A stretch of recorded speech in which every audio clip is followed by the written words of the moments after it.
The running of the Perth Stakes. Often racing. Wide out, Beatty got out like an absolute flash. Firearm missed the start by 3. He's a Machino rocking through those, going to lead them. He's a Machino goes to the front from the stablemate Beatty, and a fire of Gidgee Coles up running third. Fourth is Markoff.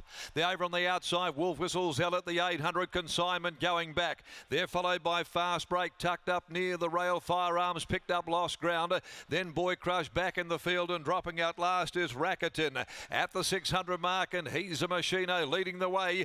Beatty just being niggled at, coming to the home turn, running second. A fire of Gidgee Coles third. In the box seat, about to straighten for home. Marcos comes around their heels. Further back behind those, Firearm. Over on the inside is Fast Break. Wolf Whistle Zell. Consignment head of the remainder. Down to the 250. He's a Machino is the leader. On the outside, Beatty. Beatty coming at him in a rails run now for a fire of Gidgee Coles coming through, but Beatty and He's a Machino, the stablemates in a battle royale. It's Beatty hitting the front. Beatty wins it again. He's undefeated, Beatty. Beatty had to pull out all stops to beat He's a Machino, and a fire of Gidgee Coles third home. Behind those, next of all, Boy Crush made ground. In behind those, then Fast Break, Racketon, Wolf Whistle Zell, Marcos dropping out, and the last two home in the Perth Stakes included Consignment and Firearm.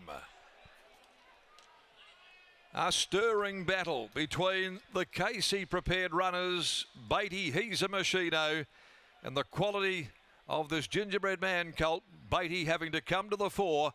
Chris Parnham booting home 3 of the last 4 runnings of the Perth Stakes. Number 1, Beatty, has defeated 2, He's a Machino, 7 a fire of Gidgee Coles, and you'll find that Boy Crush has finished off after being back there in the ruck into about 4th place. We wait for the numbers here. Fabulous effort though by Beatty on return. It's 3 out of 3 for the gingerbread man Femet colt for Wally Daly, trained by Sean and Jake Casey, and Chris Parnham continuing to make the Perth Stakes his own, having won on Ripcord and Bustling, and now Beatty over the last 4 years. Second will be 2, He's a Machino by Machino from There's None So Sassy for Wally Daly. What a great result this is for Wally and Team Casey. Brad Parnham in the saddle, and third going the way of 7 a fire of Gidgee Coles. Enjoyed a great run throughout. The colt by Too Darn Hot out of Kaiguna for Shane Stafford.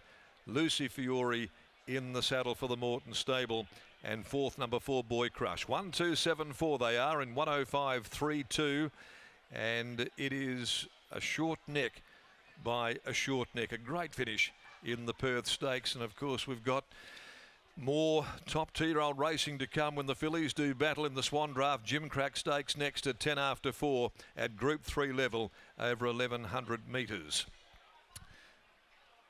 Oram Bell there looking to emulate Beatty and win 3 out of 3. The stars are aligning in the run-up, the showdown to the Karrakatta Plate. What edition it promises to be in 2026, Lockie, if that is a sign of things to come.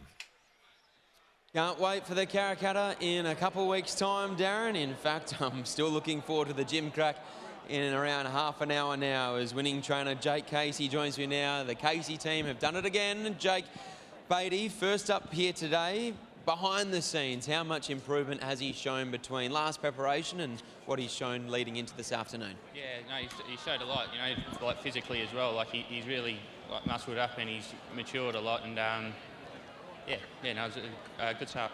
All throughout his career, he's only had 3 career starts, but he's just seemed such like a professional type once the gates opened, and that was on display again today. Yeah, it was, and like, you know, even like he was probably a little bit ungenuine, like, you know, a little bit. He was just sort of come off the bit a little bit early, and yeah, he still had to pick up and find, and yeah, he did. He's a very nice horse.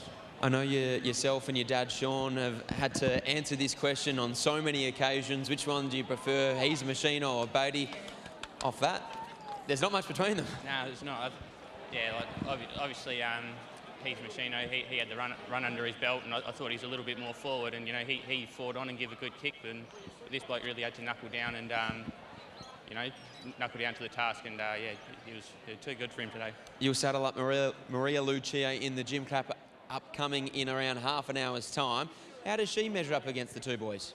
Yeah, Yeah, no, look, I don't think she's far off him, you know, if not on par. So, no, I don't know where we're going to end up from the barrier with her in the next, but yeah, all going well. She comes out of that, and we can push on to the Karrakatta, and yeah, no, she's a very nice horse. So yeah, hopefully we see it forward showing. Onwards and upwards towards the Karrakatta plate. Well done here, and good luck in the next. Cool, thanks, mate. Cheers. There's Jake Casey after the win of BEATTY, taking out the Perth Stakes, and here's Chris Parnham with Raleigh. Thanks, Lockie. Catching up with Chris Parnham after another win from BEATTY. 3 from 3 now in his career to date. Chris, it was fair to say it was a proper race, that one. It was still all to play for late. The stablemate gave a terrific kick, but your mount really found late like a good 2-year-old does. Yeah, he's a nice horse. Obviously he's shown a bit in his previous runs, but sort of unfamiliar territory for him today. He was outside the lead, which he hasn't been before, and he just sort of come off the bridle at a crucial stage. And yeah, I thought we might have been in a bit of trouble for a bit, but his class, you know, cream rose to the top. Was it just a case of keeping his mind on the job, given you were niggling and into him quite early, or was he just feeling the pressure of being back at the races for the first time in a while? Well, he is a bull, and it's the first time I've sat on him race day, so although I've had a couple of sits at track work, it's not quite the same as races, so you know, it was nice to get that feel for him heading to the big one, and yeah, I think he'll give the Karrakatta a shake. So there might have been just a little bit of laying in and laying out between yours and the stablemate in the straight there? Yeah, it was a good fight up the straight with the stablemate, so he's obviously ran a good race as well. As didn't have an easy run first up, so yeah, he bounced back today. It's a pretty tough ask for the team in the following race in the Gym Crack with Maria Lucia, given where she's drawn off that gap between runs. But from what we've seen from her to date, she's a pretty tough filly. Yeah, she's a nice filly. She's 2 from 2, and she's done nothing wrong. So the barrier's against us, obviously, as you say. But yeah, she'll be probably on speed and give a good sight. You were able to overcome it there, so hopefully you can repeat the dose the next. Well done here. Thank you. There's Chris Parnham. He takes out another Perth Stakes, combining with our Premier 2-year-old trainers all throughout this season, Sean and Jake Casey, to take out this year's edition with BEATTY, onwards and upwards towards the Karrakatta plate.